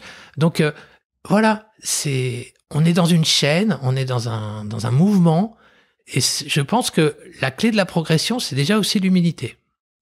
C'est très beau. Et puis, moi, ce qui m'a fait beaucoup de bien pour ma santé mentale, pour tout ce que j'ai mis en place aussi dans ma vie, c'est d'accepter que il faut renoncer à être parfait. La perfection, c'est ennuyeux. La perfection, c'est pénible. Quand on commence à perdre du poids, on veut tout de suite avoir, on va dire, des socles très solides, de pas faire d'erreurs, de tout vouloir bien faire. Mais en fait, apprendre progressivement, avoir cette capacité intellectuelle de se mettre à la place de l'apprenant, de la personne qui va aller à l'école, qui va découvrir, qui va être curieux de certaines choses, qui va faire des erreurs, qui va participer à des réussites, etc., etc., et de construire en fait son chemin, c'est ça qui est important. Absolument. Et en plus, le droit à l'erreur, c'est fondamental. Là, je voudrais parler par exemple de la nourriture. Parce que très jeune, j'ai commencé à prendre du poids. Et donc, j'ai dû commencer à faire des régimes. À peine à 20 ans, j'ai fait mon premier Montignac. Il a fallu que je perde 15 kilos. J'ai perdu mes 15 kilos. Et puis après, quelques années plus tard, c'était reparti. À l'époque de Daft Punk, on était aux États-Unis, on bouffait des hamburgers à longueur de journée. J'ai pris 20 kilos très rapidement. Et il a fallu refaire des régimes, etc. Et pendant 15 ans, j'arrêtais pas de faire le yo-yo. Je faisais des régimes, je perdais 15 kilos, 20 kilos, j'étais tout beau, hop, je faisais du sport, et puis je recommençais, et puis ça retombait, et puis etc., etc. Et puis, finalement, j'ai appris à connaître la nourriture, vraiment, non pas les régimes un peu comme ça, boum, crack, allez, si tu manges que de la protéine, tu vas si que... Non, j'ai appris à connaître la nourriture, les aliments, comment ça fonctionne, etc., etc. Et je me suis rendu compte, petit à petit, qu'on pouvait manger de tout, sans aucune difficulté, aussi bien un McDo qu'une pizza, que ce qu'on voulait, que simplement ce qui était important, comme d'habitude, la modération. Et moi, aujourd'hui, vous le voyez peut-être pas, mais je pense que j'ai un poids tout à fait normal, et je mange ce que je veux. Je n'ai plus aucune restriction. Alors que pendant des années, c'était « Ah non, ça surtout pas. Ah non, ça oui. Ça non. Ah ça oui, beaucoup, beaucoup. » hein. D'ailleurs, je me rappelle même, il y a même une fois où je me suis même abîmé la santé à force de prendre des trucs trop bons. Par exemple, pendant quelques mois, tous les matins, je me faisais un jus de citron bio, donc avec la peau, avec du jus de gingembre, de la cannelle, du miel, de l'huile de coco. Bref, le truc parfait, quoi. Hein. Oh, c'est pas terrible non plus. Ah bah, sur le papier, c'est parfait, normalement. C'est le truc antioxydant idéal. N'empêche qu'au bout de 4-5 mois, j'ai commencé à avoir des problèmes de foie. Parce qu'en fait, c'était pas bon. Ça, c'est très bien de le faire en cure, pendant 15 jours, 3 semaines. Mais après, il faut s'arrêter. Mais je pense... Il y a plein de choses comme ça, si vous voulez, où les gens ne savent pas où mettre les curseurs. Parce qu'en fait, c'est pas naturel, tout simplement. Pour moi, il y a 2 choses qui sont importantes. C'est tu as appris à prendre de la connaissance, tu as amélioré ta connaissance nutritionnelle en général dans ton quotidien, et aussi tu as arrêté de chercher en fait un bouc émissaire qu'il faut absolument abattre. C'est ça. Absolument. C'est exactement ça. Alors, j'aime bien ce terme bouc émissaire. Et d'ailleurs, il y a un gars que j'aime beaucoup qui s'appelle René Girard qui a écrit un livre là-dessus. Et on cherche tout le temps des boucs émissaires. Aussi bien à titre personnel que dans les sociétés. Et ça, c'est un vrai problème de l'humanité en réalité. Et parce que effectivement, il n'y a pas de bouc émissaire. Il n'y en a pas. Il n'y en a pas. J'ai d'autres petites questions que je voudrais te poser pour. Par exemple, excuse-moi, je te coupe, mais ouais, je sais pas ce que j'y pense comme ça. Actuellement, le bouc émissaire, c'est le sucre. Il y a quelques années, le bouc émissaire, c'était le gras. la viande. Et puis après, les statines. En fait, chaque décennie nous apporte un petit bouc émissaire nouveau. Le cétogène. Le cétogène. Alors bah oui, il y a le professeur Seignalet, etc. Professeur Joyeux, ils sont tous géniaux. D'ailleurs, j'ai acheté l'Omnicuiseur. Alors moi, chez moi, ma cuisine, c'est un vrai laboratoire. Hein. Vous pouvez imaginer, j'ai tous les appareils possibles et inimaginables. Et puis en réalité, il y a rien de tel qu'une bonne omelette, quoi. Donc comment dirais-je, le sucre, c'est pareil. Je veux dire, aujourd'hui, le sucre, c'est le poison. J'entends des trucs comme le sucre, c'est pire que la cocaïne. Non mais, oh les gars, il faudrait que vous alliez voir des cocaïnomanes avant d'ouvrir votre bouche. Ça n'a rien à voir. Ouais. Et encore une fois, le sucre, c'est indispensable. Donc, si les gens comprennent mal le message, de quel sucre on parle, est-ce que c'est du glucide complexe? Voilà. C'est quoi la différence entre le fructose, le glucose, le ci, le ça? Je veux dire, mais les gens, ils font n'importe quoi. Ils arrêtent de prendre du sucre et ils détruisent leur santé. Parce que le sucre, c'est l'aliment principal du muscle. Donc, est-ce que tu as pu lire notre newsletter sur le sucre et la cocaïne? Est-ce que tu t'en souviens ou pas spécialement? Alors, je me rappelle que j'avais fait un petit commentaire en disant oui, bof, quand même, faut pas comparer ce qui est pas comparable. Alors non, nous on allait dans le sens sur le fait que, en fait, il y a une vraie différence. C'est-à-dire que globalement, la cocaïne, c'est ça. En fait, c'est le même circuit de récompense, mais c'est pas du tout la même intensité, c'est pas la même chose. Et puis, encore une fois, nous, quand on était à la préhistoire, on était attirés par un prunier parce que le sucre, c'était des calories. Et donc, on voulait se nourrir de ça. Ben, c'est normal, les circuits de récompense, on l'a partout. Quand on va se faire un câlin, on a un circuit de récompense. Mais on peut pas comparer. Et au niveau des études scientifiques, ça a été vachement remis en question sur cette différence entre les deux. Si vous voulez, il y a les circuits de récompense, c'est la dopamine, la sérotonine, voilà. Et les neurotransmetteurs, bien sûr, qui vont gérer tout ça. Mais, je veux dire, qu'on fume un petit joint, qu'on mange ou qu'on se fasse un shoot d'héroïne, c'est les mêmes circuits qui sont mis en jeu, mais les conséquences sont fondamentalement différentes. Et d'ailleurs, même quand on court, on met en jeu ces circuits-là. De la sérotonine, du circuit de la récompense. Mais c'est complètement incomparable. Et je pense que là aussi, les gens se trompent. Je veux dire, entre quelqu'un qui boit un verre, comme moi, allez, une fois par mois, une fois tous les 2 mois, et quelqu'un qui boit 2 litres par jour, on parle pas du tout de la même chose. Ça n'a rien à voir. Je veux dire, entre quelqu'un qui fume un petit joint le week-end et celui qui fume 2 paquets de clopes par jour et 15 joints par jour, ça n'a rien à voir. On parle pas de la même chose. Et pourtant, il y a ce système de récompense. Oui, mais ça n'a rien à voir. Mais il faut comparer les systèmes de récompense avec vraiment les effets, la réalité. Et voilà, surtout, il faut être réaliste. Il faut ramener ça à la réalité de la vie. Parce que quand on dit la première goutte d'alcool est nocive, c'est totalement vrai sur le papier. Mais dans la réalité, c'est complètement faux. Donc, parce que à ce moment-là, on peut dire pareil pour la course à pied. La course à pied, c'est nocif. Parce qu'effectivement, quelqu'un qui va devenir dingue avec la course, qui va devenir un méga trailer, etc., il va s'abîmer la santé. Ceci dit, encore une fois, si c'est son rêve à cette personne-là, si c'est sa nature profonde d'être comme ça et de finir en mauvaise santé parce qu'il a fait ça, c'est pas grave parce que il a été au bout de son rêve, il a été au bout de sa vie et il a eu une belle vie. Donc tant pis si au lieu de vivre 90, il a vécu que 65 ou 75. Vous voyez, moi je préfère quelqu'un qui a vécu 10 ans de moins mais qui a accompli son rêve que quelqu'un qui tient jusqu'à 100 ans comme un con à rien faire. Ouais. Je te rejoins, mais je vais mettre une petite nuance et apporter aussi un autre point de vue, c'est que par contre sur la santé, la détérioration de la santé, ce qui m'affecte un peu plus, c'est que il y a des personnes qui, quand c'est que nous que ça affecte, quand on prend des décisions sur notre santé, on veut pas être en bonne santé, on prend des mauvaises décisions. Bon. Mais par contre, il faut savoir qu'il y a un cercle autour de nous. Et en fait, aussi, le fait d'être en mauvaise santé, peut-être qu'il y a des gens qui vont être affectés autour. Notamment une femme qui va devoir peut-être s'occuper d'un mari qui a été dans les excès. Et donc, autrement dit, il y a aussi cette souffrance qui peut être à l'extérieur. On va pas forcément souffrir, soit quand on va mourir plus tôt, ou quand on va avoir, on va dire, une difficulté. Donc, par exemple, on tombe gravement malade.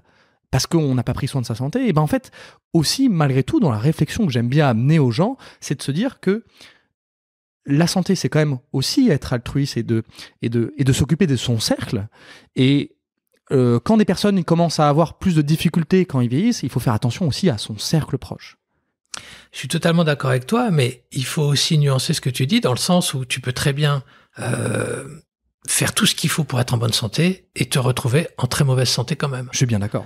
Donc dans ces cas-là, tout ce que tu dis, ça tient plus la route parce que tu as quand même fait tout ce qu'il fallait, mais tu es quand même en mauvaise santé. Et il faut admettre que la vie, ce n'est pas forcément ce qu'on avait prévu et que c'est pas parce qu'on fait les bons efforts au bon endroit qu'on aura les bons résultats. Parce que, comme tu disais très justement tout à l'heure, le corps, c'est pas une bagnole. Je veux dire, le foie, c'est pas un carbu, le cœur, c'est pas des essieux. Enfin, donc on peut pas envisager ça comme des pièces qu'on répare ou qu'on change. Non, je suis bien d'accord. Et la vie humaine et la vie en général, c'est quelque chose de très subtil. Donc, comment dirais-je, en partant du postulat qu'effectivement, on va tous mourir et tomber malade un jour, ça nous empêche pas d'essayer de driver les choses positivement pour les uns et pour les autres. Mais de toutes les façons, selon le caractère des gens, des uns et des autres, on va emmener les gens vers des choses positives ou négatives. Hein. On est bien d'accord. Quelqu'un dont la passion, c'est absolument le modélisme ou je ne sais quoi, il est à fond là-dedans, il dort plus la nuit, il fait ses trucs, et puis sa femme, elle attend derrière. Enfin, vous voyez ce que je veux dire? Donc je pense que là, on est plus dans la santé mentale que dans la santé physique. Oui. Dans le comportement, quoi. Oui, je vois bien. Tu vois, ce que je voulais dire aussi sur ça, c'est que dans la santé, enfin, moi, je considère la vie malheureusement comme une roulette russe. Donc, le jeu où on a une balle, on a un pistolet et c'est un peu ça, ouais. On met le revolver au niveau de la tempe. Et des fois, on n'a pas de chance. On a une balle et des fois, ça part, des fois, ça part pas. C'est ça. Et par contre, c'est vrai que en tant que professionnel de santé, je vais toujours plutôt dire, si vous pouvez éviter de vous-même vous mettre des balles dans votre barillet, ne les mettez pas. Parce que derrière, moi, je préfère jouer au jeu de la vie parce que je suis passionné avec ça, que je m'amuse et que j'ai de la modération. Mais si je peux aussi en même temps éviter d'avoir trop de balles dans mon barillet, c'est encore plus intéressant parce que je peux... Alors, je suis totalement d'accord avec toi. Simplement, moi, je modère en disant, par exemple, je prends un exemple un peu caricatural, je veux dire, évite d'être aveugle. Mais si t'es aveugle, n'oublie pas d'être heureux. C'est ça que je veux dire. C'est que prends soin de ta santé. Bien sûr, prends soin de ta santé. Évidemment, prends soin de ta santé. Mais si tu tombes malade, n'oublie pas d'être heureux quand même. Parce que la santé n'est pas le bonheur. La santé est une composante du bonheur. Mais elle n'est pas la composante indispensable du bonheur. D'ailleurs, il y a des tonnes d'exemples de gens qui sont sur des fauteuils roulants ou dans des conditions terribles qui ont un état de vie magnifique et qui sont de vrais soleils. Donc moi, c'est là-dessus que j'insiste. Je suis complètement d'accord. Même si je suis totalement d'accord avec toi, évidemment que vaut mieux ne pas fumer que fumer, vaut mieux ne pas boire que boire. Enfin, c'est tellement évident d'une certaine façon. À un moment donné, on va pas non plus. Mais moi, je suis vraiment dans cette modération parce que je vois qu'on est dans une société aujourd'hui d'excès. Les gens sont excessifs. Ils disent oui, le sucre, ouais, ça, non, oui. Et ça, la rigidité, je veux dire, la rigidité, ça casse. Alors que la souplesse, ça casse pas, quoi. C'est ça que j'aime bien dans ton discours. C'est que tu apportes une certaine nuance. Et encore une fois, je tiens à le redire, ton discours m'a fait beaucoup du bien dans ma santé mentale. Parce que je suis encore le deuil de faire le contrôle permanent de ma santé. Ouais. Et aussi, si j'étais pas comme ça, peut-être qu'on n'aurait pas monté cette chaîne santé parce que ça nous tient vraiment, mais vraiment à cœur que les gens ils puissent ressentir le bonheur du sport, le bonheur de bien manger, le bonheur de juste faire attention à soi. C'est un bonheur incommensurable avant même de dire je vais moins tomber malade. Vous y arrivez, la preuve c'est que je suis là. Et grâce à vous, moi, j'ai retrouvé vraiment de l'espoir. C'est aussi pour ça que je suis venu témoigner, parce que, je veux dire, bien sûr, vous, c'est votre métier, c'est votre façon de gagner votre vie et tout ça, mais derrière ça, il y a quand même de vrais enjeux de bonheur, et vous êtes capable, par votre discours, que je trouve quand même plutôt modéré dans l'ensemble, donc que j'apprécie, les interventions que vous faites avec des scientifiques, avec des médecins et tout ça, c'est très intéressant et ça redonne de l'espoir. Moi, ça m'a redonné de l'espoir et puis surtout votre programme, il a fonctionné quoi. Donc c'est pas que des mots parce que souvent aussi il y a plein de chaînes YouTube où les mecs ils vous bombardent les 7 conseils pour ci, les 3 trucs pour ça, les 4 machins pour bas. Comme si tout était la vie, c'est un tableur Excel quoi. Colonne A4, être de bonne humeur ce matin. Et la pensée positive et toutes ces conneries. Enfin, je veux dire, toutes ces conneries. Bien sûr que tout fonctionne dans une certaine mesure, mais voilà, comment dirais-je, découvrir. C'est ça. Alors aujourd'hui, on découvre plus rien. Tout est connu sur Terre. Il y a plus d'endroits à découvrir. Il y a plus de choses. Il y a plus d'endroits. Alors qu'en fait, il y a un truc qu'on n'a pas du tout fini d'explorer et qu'on n'a peut-être même pas commencé, c'est soi-même, quoi. Quelle est la vidéo que t'as aimée? Tu m'as parlé de Dr Tostivin sur le foie. Ouais, alors moi, celle que j'ai vraiment beaucoup appréciée. Pardon, c'était sur le rein. Ouais, c'est la néphrologue, la dame. Dis n'importe quoi. La dame qui était néphrologue.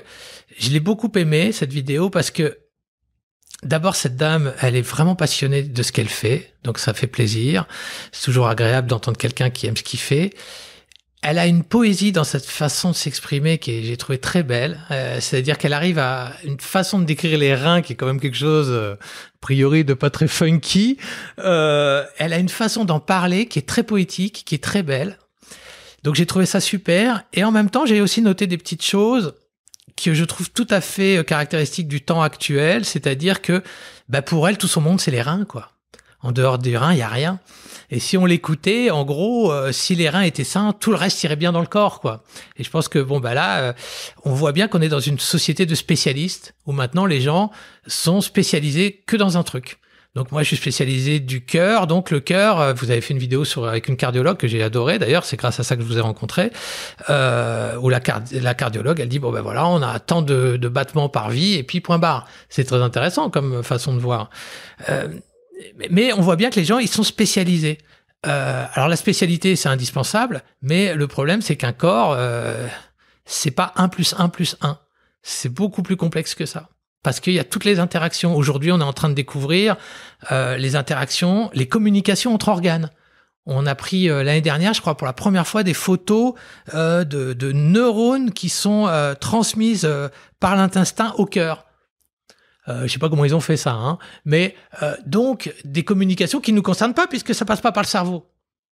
Donc ça veut dire que le corps il se passe de notre consentement pour communiquer. Le foie, s'il a une info à dire à l'intestin, il va pas passer par le cerveau pour dire au cerveau tiens, est-ce que tu peux aller dire à l'intestin que t'as trop mangé là? Non, il va lui dire directement aux personnes. Donc c'est vachement intéressant de regarder ce côté global des choses, quoi. Je suis complètement d'accord. On va finir par une dernière question. Toi, où est-ce que tu arrives à trouver ton bonheur? Tu m'avais parlé de la méditation de la mort. Tu avais parlé de plein de choses très intéressantes. Et le truc qui m'a le plus surpris, c'est la méditation de la mort. Oui, ça c'est spécial. Ça s'appelle la méditation Asubha. C'est une méditation qui date de l'époque du Bouddha, mais qui est pas spécial. Le Bouddha le faisait, mais c'est pas spécialement le Bouddha. Le Jain aussi, plein de gens de l'époque, entre 2005 et 3500 ans avant Jésus-Christ. Et d'ailleurs, j'ai même vu les moines aussi du mont Athos et les premiers chrétiens pratiquer ce type de méditation. Sauf que eux, ils le faisaient avec un crâne dans la main. La méditation Asubha, c'est une méditation en 12 étapes. Donc méditation traditionnelle, hein, c'est-à-dire que d'abord on se concentre sur sa respiration et blablabla, et après quand on est bien calmé, on commence à s'imaginer mort. Donc on se visualise mort, et en 12 étapes on va arriver jusqu'à être plus que des cendres. Donc on passe par la décomposition, il y a une petite étape où on se fait un peu bouffer par les oiseaux. Et donc on imagine ce corps en décomposition jusqu'à ce qu'il n'y ait plus que des os et finalement plus que de la poussière. Alors ça peut sembler un peu glauque au départ, mais en fait pas du tout. C'est très intéressant comme méditation parce que ça permet de prendre beaucoup de recul et aussi de peut-être découvrir que la vie, par exemple, si je te demande où est ton cœur, tu vas mettre la main là. Si je te demande où est ta tête, tu vas mettre la main là. Mais si je te demande où est ta vie, ben moi, je sais pas où mettre la main. C'est très compliqué. Parce que même si je pourrais dire, ouais, elle est là dans tout l'ensemble de mon corps, je suis même pas si certain que ça. Parce que ma vie, peut-être que je la sens aussi là devant ou un peu là sur les côtés. Donc la vie, c'est quelque chose de très complexe. Et je pense qu'on n'a rien découvert sur la vie, en fait. Et quand on observe la mort, on voit ce corps où la vie n'est plus là, qui est décomposé, où donc il n'y a plus de soi non plus. Et on se dit, c'est marrant parce que je sens pas le côté fin là-dedans. Je vois bien le changement, je vois bien la transformation. Mais je vois bien l'absence de vie telle que je la connais. Mais je peux pas dire que pour autant, il y a rien. Tu penses qu'une partie de nos souffrances, c'est cette peur de la mort aussi? Ah, je suis absolument convaincu que notre société nous a détournés de la mort, en a fait quelque chose d'absolument tabou, et donc, en fin de compte, nous a amputés, littéralement. Parce que la mort, c'est ce qui nous permet d'apprécier la vie, d'une certaine façon. Quand on n'a pas peur de la mort, qu'on la regarde en face, qu'on l'étudie, pour autant qu'on peut le faire, eh bien, la mort, elle nous apporte énormément, parce qu'elle nous permet de ramener les choses au présent.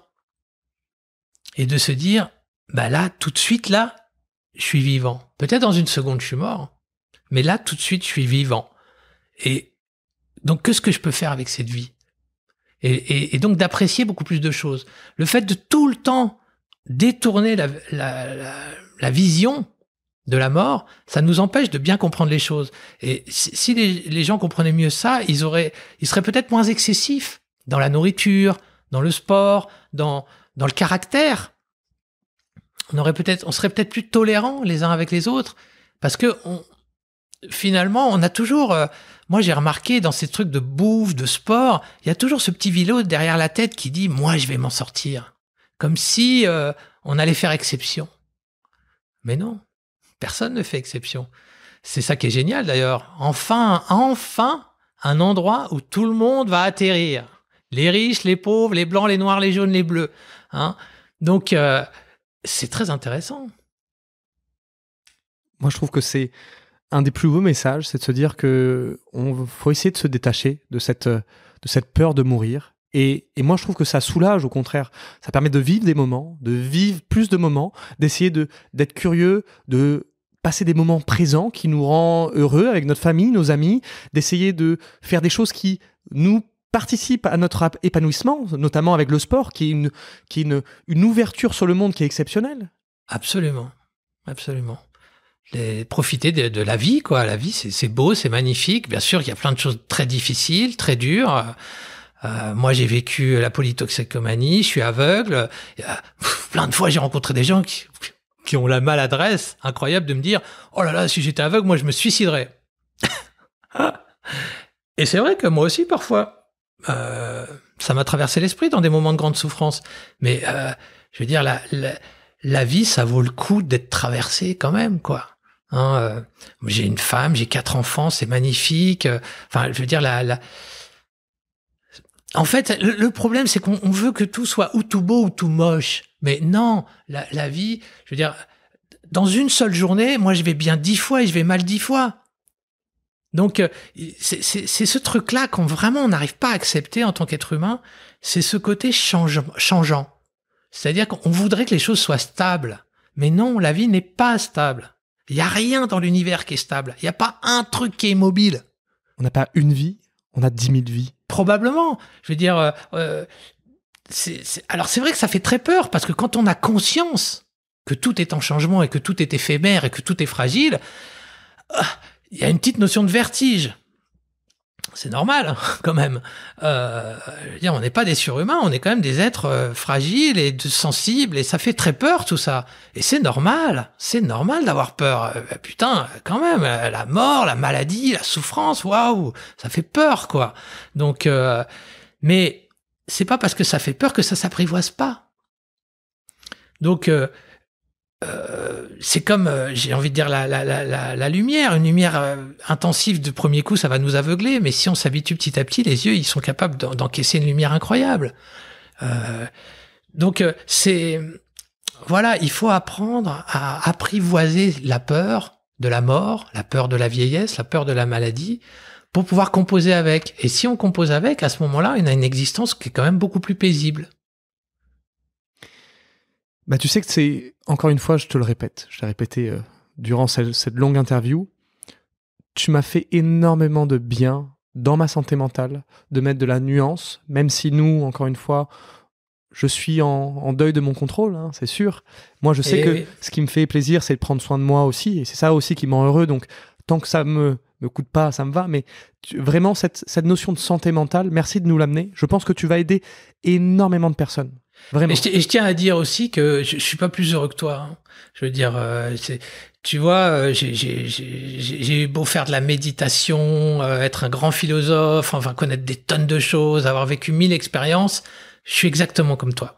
Tu vois, je souffre, je suis malheureux, parfois je suis déprimé. Enfin, je veux dire, c'est ça qui est fou, c'est que, je veux dire, quelles que soient les capacités d'intelligence qu'on a, quelles que soient les capacités cognitives, on est tous confrontés à la même chose, quoi. Donc, tu vois, même un moine bouddhiste qui fait de la méditation depuis 40 ans, je peux te garantir qu'il est pas plus heureux que toi. Et qu'en 2 secondes, il peut péter un boulard, comme toi, sur un truc bête. Donc, il y a ça aussi, il faut arrêter la vérité absolue. Ça nous fait trop souffrir. On cherche la vérité. Alors, on va étudier la psychanalyse, on va étudier les philosophes grecs, on va étudier Kant, Eckhart, Rumi. Enfin, moi, je les ai tous étudiés. Hein. Les soufis, les cathos, les bouddhistes, j'ai tout étudié. J'ai passé des années à tout étudier, à tout lire. Très intéressant, c'est génial. Mais il y a, c'est un petit peu, si tu veux, plus on tente de s'approcher de la vérité, plus on s'en éloigne en fait. Parce qu'il n'y a pas un point qu'on peut toucher. Il n'y a pas un truc. Et je pense que ça aussi, si on fait le deuil de ça, ça va mieux. En fait, tout n'est peut-être pas sur mes épaules. J'ai peut-être pas la responsabilité du monde et de trouver la vérité des choses, quoi. Je peux peut-être juste vivre comme un être humain, quoi, naturellement. Voilà, un peu comme les animaux font, quoi. Parce qu'on est quand même des animaux aussi, on l'a oublié, je crois. Trouver l'équilibre dans notre déséquilibre permanent. C'est ça, exactement. Eh bien, écoute, je te remercie beaucoup de cette transmission du message pour vraiment tous nos auditeurs. Ça m'a remis plein de choses, ça m'a posé plein de questions et j'ai adoré notre discussion. Et puis, ce que je vais faire, c'est que je vais mettre un petit truc juste à côté de moi, là. C'est la musique de I Feel It Coming de The Weeknd, de Daft Punk, que nos éditeurs vont pouvoir écouter juste derrière. En tout cas, ceux qui nous regardent sur YouTube. N'hésitez pas, en tout cas, aussi ceux qui nous regardent sur podcast, de mettre une notation, de savoir si ça vous a plu et de partager. Partager notamment avec... pour que tu trouves un guide avec l'adresse mail que je vais afficher aussi en dessous de la description. Ouais, trop sympa. Et puis, en tout cas, on peut se laisser avec ce petit lien de ta musique qui, moi, me fait voyager aussi. Merci beaucoup. À bientôt. À bientôt.